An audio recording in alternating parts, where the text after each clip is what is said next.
Gurukul PCS की online classes में मैं राहुल जोशी आप सभी का एक बार फिर से स्वागत करता हूं। आज की वीडियो में जो है हम उत्तराखंड की करंट अफेयर्स को डिस्कस करेंगे। साथ ही आपसे एक क्वेश्चन लेकर के हम आए हैं कि जो उत्तराखंड में घंटाघर है उसका पुराना नाम क्या था। कमेंट बॉक्स में कमेंट करके बताइए। आज की जो पहली करंट अफेयर्स है उसमें जो पहला करंट अफेयर्स है उसमें है उत्तराखंड की जो डिश है खटवाणी और चौलाई के लड्डू को जो है वैश्विक स्तर पर पहचान मिली है। और वैश्विक स्तर पर जो पहचान मिली है ये कहां पर मिली है आपकी यूनाइटेड नेशंस में, यानी संयुक्त राष्ट्र ने इसको वैश्विक रूप से रिकॉग्नाइज किया है। जो भी रिपोर्ट आपकी संयुक्त राष्ट्र से संबंधित होती है वो परीक्षा में आने की संभावना उसकी 101% रहती है। तो ध्यान रखिए, इंपॉर्टेंट क्वेश्चन है, किसी भी एग्जाम में पूछा जा सकता है। चलिए थोड़ा आगे इसको डिस्कस करते हैं। संयुक्त राष्ट्र के संगठन फूड एंड एग्रीकल्चर ऑर्गेनाइजेशन के माउंटेन पार्टनरशिप प्रोग्राम के अंतर्गत, किसके अंतर्गत, माउंटेन पार्टनरशिप प्रोग्राम के अंतर्गत माउंटेन रेसिपी बुक जारी की है। और इसी माउंटेन रेसिपी बुक में जो है उत्तराखंड की जो डिश है खटवाणी और चौलाई को जो है वैश्विक स्तर पर पहचान मिली है। ये तो बात होगी डिश की, लेकिन इससे रिलेटेड क्वेश्चन आपके संयुक्त राष्ट्र से रिलेटेड जो क्वेश्चन है वो एग्जाम में पूछे जाते हैं। तो थोड़ा संयुक्त राष्ट्र को हम डिस्कस कर लेते हैं। यूनाइटेड नेशन, यूनाइटेड नेशन का जो गठन हुआ है, यानी गठन यह आपका हुआ है 24 अक्टूबर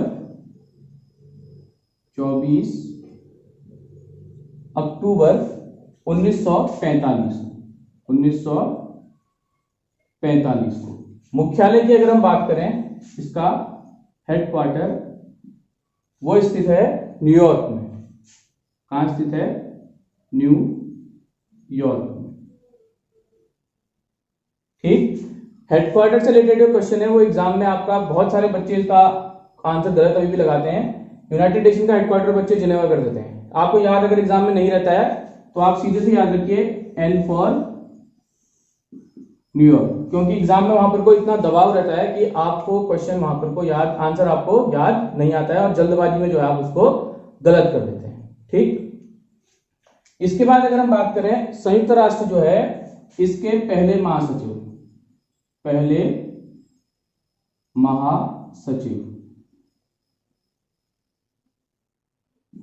ये थे ट्रिग्वी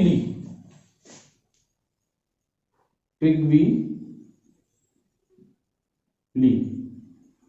संयुक्त राष्ट्र का जो है अभी के महासचिव भी पूछे जाते हैं एग्जाम में, वर्तमान महासचिव वर्तमान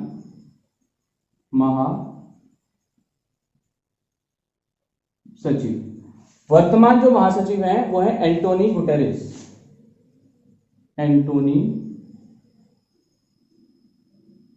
गुटेरस। और एक बार एग्जाम में ये भी क्वेश्चन आया था, जो एंटोनी गुटेरस हैं ये किस देश से संबंधित हैं? तो ये आपके हैं पुर्तगाल से। कहां से हैं ये? पुर्तगाल। इसके बाद संयुक्त राष्ट्र में आपके 5 स्थायी सदस्य हैं। उन स्थायी सदस्यों के जो मेंबर हैं उससे लेकर भी आपका प्रश्न पूछा जाता है। वो कौन से हैं आपके स्थायी सदस्य?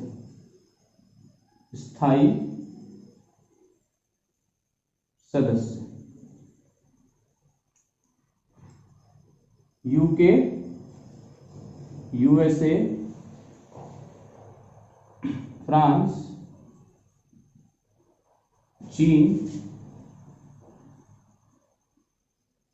और रूस।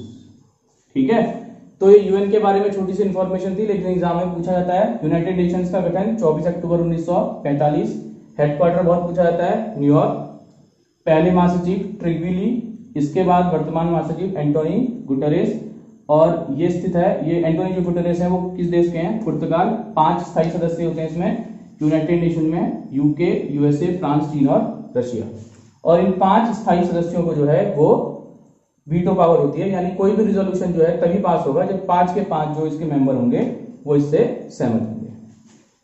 अब इसी में हम बात करते हैं FAO की भी, क्योंकि ये भी संयुक्त राष्ट्र से संबंधित ऑर्गेनाइजेशन है, तो इसके बारे में भी क्वेश्चन हमको पूछा जाता है एग्जाम में।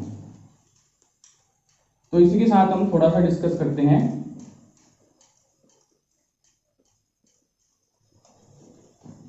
FAO FAO के बारे में।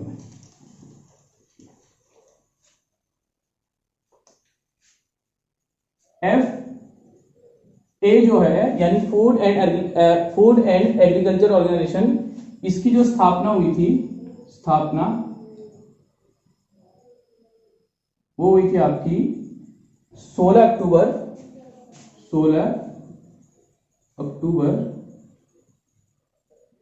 1945 को। कब हुई थी? 16 अक्टूबर 1945। हेडक्वार्टर इसका है रोम।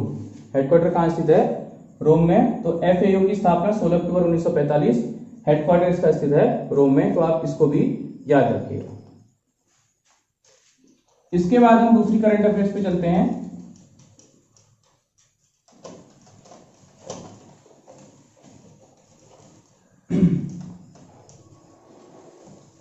राज्य में आपका पहला डॉपलर रडार स्थापित हो चुका है, और वो रडार स्थापित आपका हुआ है मुक्तेश्वर में। कहां स्थापित हुआ है? मुक्तेश्वर।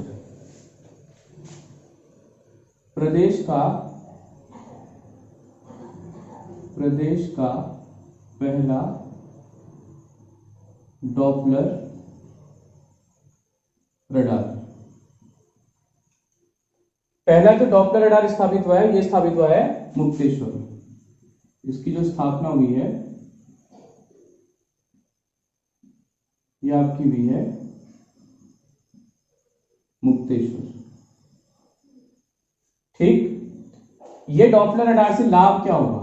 डॉपलर रडार से लाभ, ये जो डॉपलर रडार है ये आपका बादल फटने की पूर्व सूचना देगा, बारिश की पूर्व सूचना देगा और आंधी तूफान की पूर्व सूचना देगा। यानी इसका लाभ बादल फटना,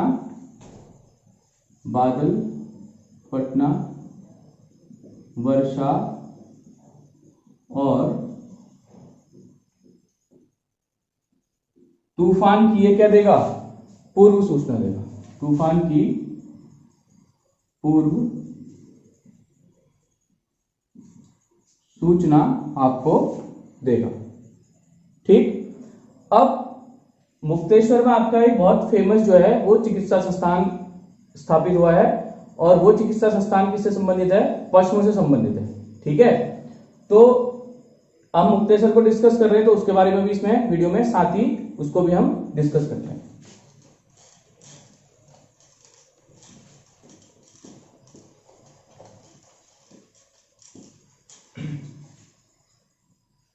मुक्तेश्वर में स्थित है भारतीय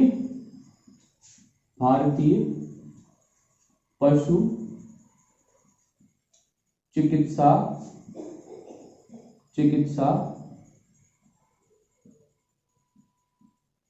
संस्थान।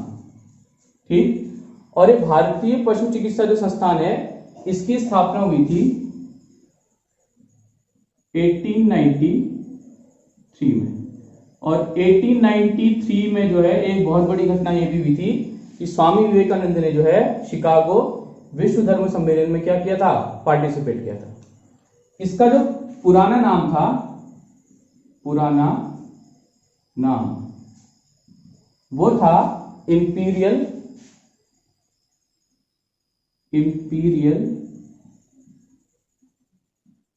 बैक्टीरियोलॉजिकल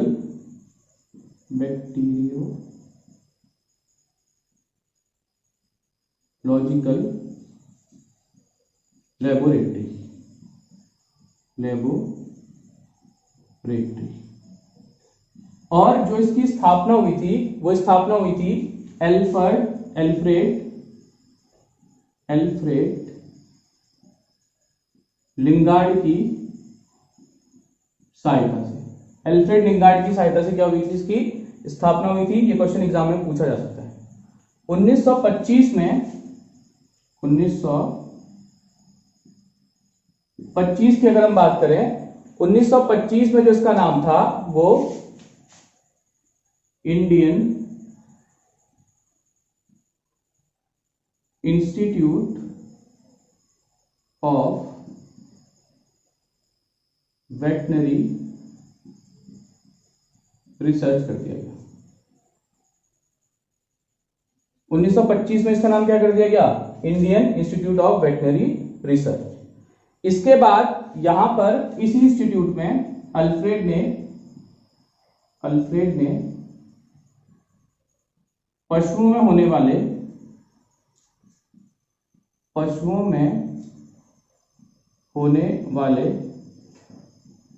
एक रोग का अध्ययन किया और उस रोग का नाम था सर्रा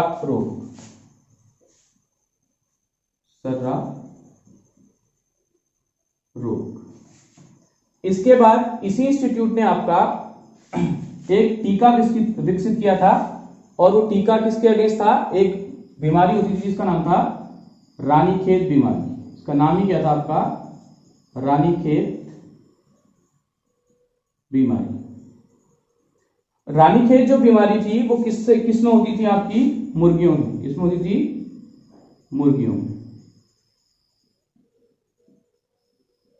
ठीक है, तो ये क्वेश्चन आ गया है, कई बार जीएस के सेक्शन में आता है क्वेश्चन कि रानीखेत बीमारी का संबंध मतलब रानीखेत बीमारी जो है किस पशु को जो है इफेक्ट करती है।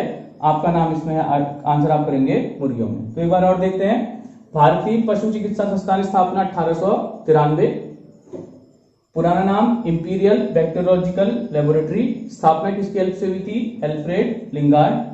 1925 में इसका नाम Indian institute of veterinary research कर दिया गया। उसके बाद अल्फ्रेड ने यहाँ पशुओं में होने वाले सर्रा रोग का अध्ययन किया और रानीखेत बीमारी का जो टीका विकसित हुआ वो इसी इंस्टीट्यूट से आपका हुआ। तो दूसरा टॉपिक हमने कंप्लीट कर लिया। तीसरे में चलते हैं। तीसरा जो टॉपिक है वो आपका राज्य में जो राज्य का पहला स्नो लेपर्ड संरक्षण केंद्र बना है। स्नो लेपर्ड संरक्षण केंद्र। स्नो लेपर्ड मतलब आपका हिम तेंदुआ संरक्षण जो केंद्र बना है उसके बारे में हम बात करेंगे। राज्य का पहला हिम तेंदुआ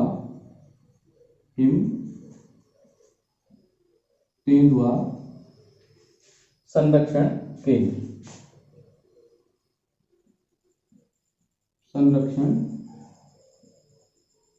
केंद्र। यह आपका बना है आपका उत्तरकाशी में। कहां बना है? उत्तरकाशी में। इसी के साथ साथ जो है हम दो प्रोजेक्ट को भी डिस्कस कर लेते हैं। पहला प्रोजेक्ट है प्रोजेक्ट टाइगर और दूसरा जो प्रोजेक्ट है प्रोजेक्ट स्नो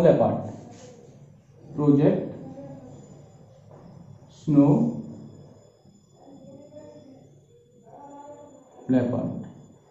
प्रोजेक्ट टाइगर कई बार एग्जाम में पूछा गया है। प्रोजेक्ट टाइगर की जो शुरुआत हुई थी वो हुई थी 1973। उसके बाद प्रोजेक्ट स्नो लेपर्ड जो शुरू हुआ था वो हुआ था 2009। दोनों में से कोई भी क्वेश्चन आ सकता है। हो सकता है कि वो हिम तेंदुआ वाले क्वेश्चन को ना पूछे, वो पूछ दे प्रोजेक्ट स्नो लेपर्ड कब स्टार्ट हुआ था, क्योंकि करंट अफेयर से संबंधित क्वेश्चन है। कभी कभी ऐसा होता है कि करंट अफेयर्स में डायरेक्ट क्वेश्चन नहीं आते हैं, फिर उस समय लगता है प्रोजेक्ट स्नो लेपर्ड जो उसने क्यों पूछ दिया होगा जबकि प्रोजेक्ट टाइगर को उसने छोड़ दिया। उसका कारण ये है क्योंकि राज्य का पहला हिम तेंदुआ संरक्षण केंद्र खोला गया कहां? उत्तरकाशी में। अगले टॉपिक की अगर हम बात करें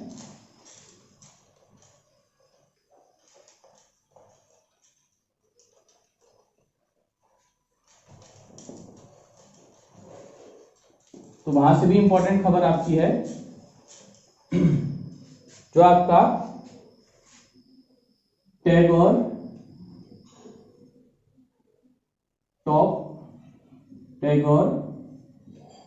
टॉप में विश्व भारती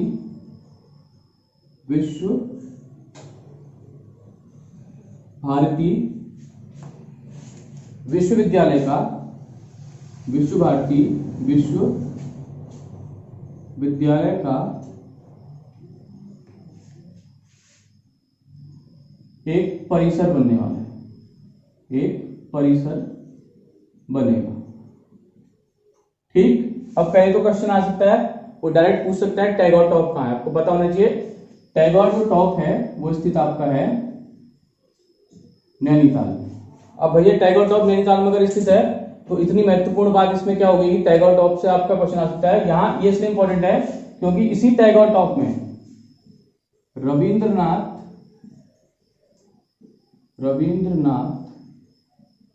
टैगोर ने एक बहुत फेमस जो उनकी रचना है गीतांजलि के कुछ अंश लिखे थे। गीतांजलि के अंश लिखे थे। तो इसलिए जो है टैगोर टॉप से क्वेश्चन आपका एग्जाम में बन सकता है। इन सारी चीजों को जो करंट अफेयर्स में चर्चा रहती है उनको अपने सब्जेक्ट से जोड़ के पढ़ोगे तो एकदम याद होगा, क्योंकि टैगोर टॉप का जो क्वेश्चन है आपको ट्रेडिशनल पुरानी किताबों में नहीं मिलेगा। अब टैगोर टॉप का क्वेश्चन आपको पता लग गया कि टैगोर टॉप कहाँ है, नैनीताल में है। और रविन्द्रनाथ टैगोर ने क्या लिखा था, यहाँ गीतांजलि के अंश लिखे थे। अब रविन्द्रनाथ टैगोर की गीतांजलि इंपॉर्टेंट है तो उसके बारे में भी डिस्कस करते हैं। रविन्द्रनाथ टैगोर की जो गीतांजलि है ये जो पब्लिश हुई थी, कब हुई थी, 1910 में बांग्ला भाषा में। ये सबसे पहले जो हुई थी, प्रकाशित हुई थी 1910 में प्रकाशित हुई। उसके बाद 1912 में जो है इसका अंग्रेजी संस्करण प्रकाशित हुआ था। क्या हुआ था, अंग्रेजी संस्करण प्रकाशित हुआ था, संस्करण प्रकाशित हुआ था। और उससे भी इंपॉर्टेंट चीज है, कई बार पेपर में पूछा गया है कि 1913 में से साहित्य का क्या मिला था, नोबेल पुरस्कार मिला था। ये क्वेश्चन कई बार परीक्षा में पूछा गया है, तो हो सकता है अब इस प्रकार का क्वेश्चन पूछ दे कि गीतांजलि सबसे पहले कब पब्लिश हुई थी, 1910, 1912 में अंग्रेजी संस्करण और 1913 में जो है इसका नोबेल पुरस्कार। तो उसके बाद अगर हम बात करें, इनकी कुछ रचनाएं भी पूछी जाती हैं एग्जाम में। ठीक, रचनाओं की बात कर लेते हैं। रचनाएं, एक इनकी बहुत फेमस रचना है काबुली वाला।